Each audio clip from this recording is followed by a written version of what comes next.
मेरा यह मानना है, किसान अगर खुशहाल होगा, प्रदेश खुशहाल होगा।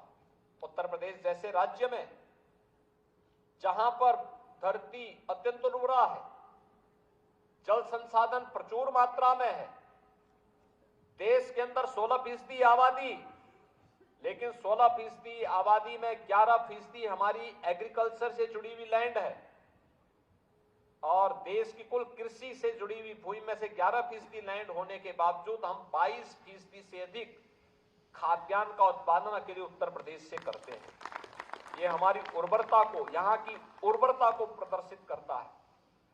लेकिन इसमें अभी हमें बहुत कुछ करना है। जैसे यहाँ पे सीमैप की तरफ से बताया गया, उन्होंने अलग अलग क्लस्टर विकसित किए हैं।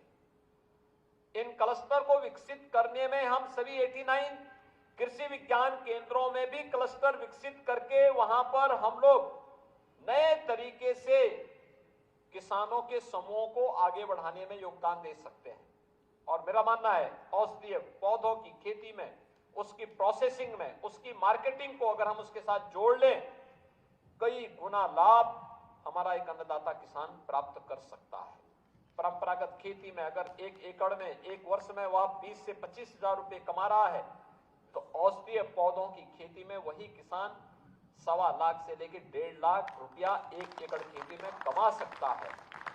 अब आप मुझे बताइए कि 20 से 25 हजार रुपये में लाभ होगा, उस व्यक्ति की जीवन में खुशहाली आएगी, या 1.25 लाख से 1.5 लाख में उसके जीवन में खुशहाली आएगी?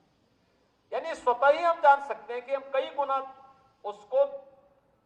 उसको उसकी आमदनी बढ़ाने में योगदान दिया जा सकता है।